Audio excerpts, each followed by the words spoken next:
So Keith, will kick off with Manchester City this week. La Liga boss Javier Tebas has accused Man City of trying to circumvent football's financial fair play rules by hiding their costs in affiliated companies. What have you made of those claims? Well, as usual, Javier Tebas is not very far away from making a few controversial statements. I've known Javier since, I don't know, must be about 20 years now, and he's never been shy of one to stir the pot.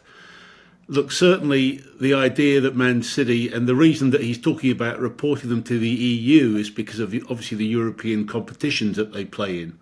And that's where he has some sort of claim. But I think at this stage, as I understand things, it's only in the investigative stage of the whole thing. So there's been no decision yet from within the EU as to whether they're going to proceed with this case or not.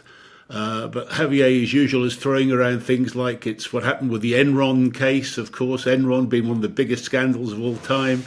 So he's not mincing his words in that way as well. But certainly it's, I think, just in the investigation stage just now. So we'll have to watch that one.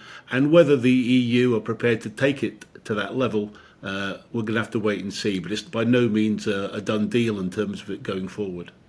I guess from Manchester City's point of view, to hear the stuff like Enron going around, that's not going to please them though, is it, surely? No, it's not. As I say, it's almost a placed sort of slur. And I say Tebas has been very good at stirring the pot. He's done it a lot, especially in Spain, of course, with Real and the other clubs that at Barcelona, especially about the European Super League breakaway. He's been very famous for that. But yes, I think that's a step to even link Enron with this. But anyway, there we are. That's what's going on in football. Well, of course, we've also got the 115 charges, which we've heard so much about for several months now. Richard Masters has told the Financial Times that the initial verdict will be purely on liability and sentence will follow in a separate process. Does that suggest it could be several months before we actually find out where Man City lie with this case?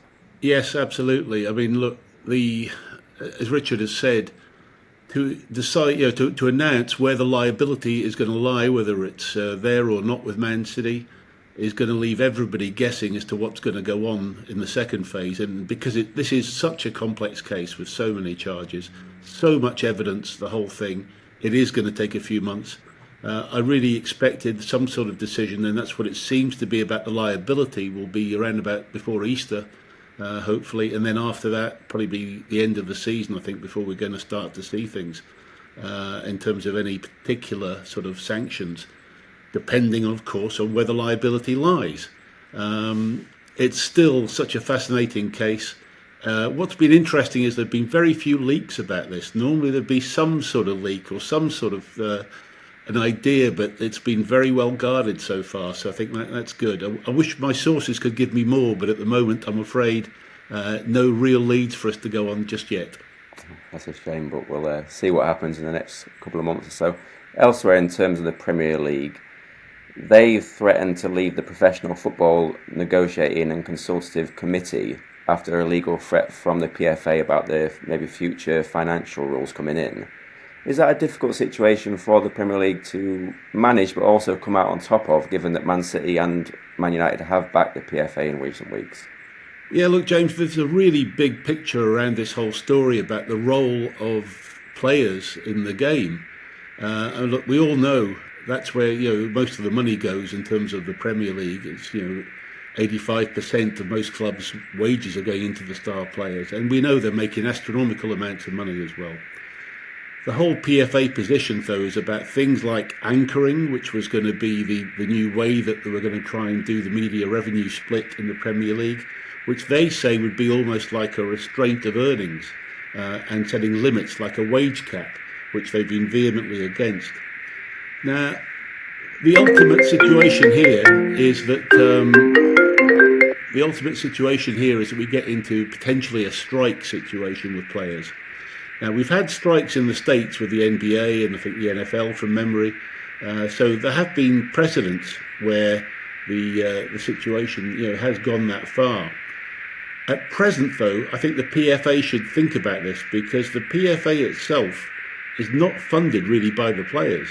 It's been funded by the Premier League. So they're in a position where Graham Taylor negotiated that situation where they can't really say that they're really funded by the players. They represent the players totally from their own money. So I think that's an important point. And secondly, will there be a real sympathy in the public from multi-million pound players going out on strike to say, you're stopping us from earning $1 billion when we're earning 750 a week right now?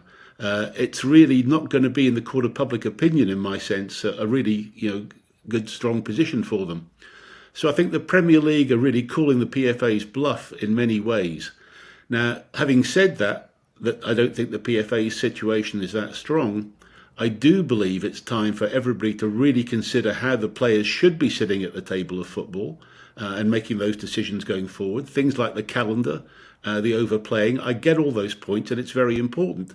But right now it seems to me the PFA is not an effective voice for the players. And that's something that we've got to consider. So all these things coming together all point to me towards some thinking needing to be done about the way that this is handled in terms of going forward. And we make sure that those players who are obviously crucial to the game, obviously, are given the correct voice. But it isn't just the Premier League. It's all the way down the pyramid. And that's what we've got to see as well. And it's important that starts to happen. Well, one player that has had his issues over a time is Jack Grealish, and then there's a story that's emerged over the past couple of days that he was in a pub in Newcastle. Some images emerged online of him looking slightly less worse for wear. Is that a concern for Man City and not really a good look for Grealish and the club, really? Well, look, I mean, having been chief executive at Villa when Jack was there, I had my own times when I had to... I've got to use my words carefully, at least monitor Jack's behaviour. Look, I've always found Jack to be nothing but a sincerely great kid. I say kid, he's now 29. And that's the one thing that would worry me about the stories coming out over the weekend. Look, it's his day off. He's allowed to do what he wants to. I don't think anybody was harmed. There was nothing there. It just was a story of Jack and maybe going out with his friends and having a couple too many. As I say, he's 29. I know he's had a tough year. I don't think there's any harm in Jack whatsoever. I think he's just a very lively kid, and I just think sometimes he has to blow off some steam. It's been a very tough season for him, and I tend to think that he's going to be okay. I think maybe I do see a move away from City though this summer, and I think that's where it's going to go. And I think there'll be a new lease of life if he goes to another club and gets a fresh start again. I think personally he's been stifled in his quality of play at City in the formation he's been played in. I've seen Jack at his best when he had free rein at Villa. He was amazing to watch, and he really is, I think, a world-class talent, and I love watching him play. And I think, we look back at the days of my era with George Best, and Jack's nowhere near that level of naughtiness. He's nowhere near a Gaza. He's just been out with his mates on a Sunday, so I think I'm prepared to let this one pass. It's not happening every day, so I think, look, let's just move on. And the media have got nothing else to go with apart from a Jack Grealish story, so I'll move on from this one.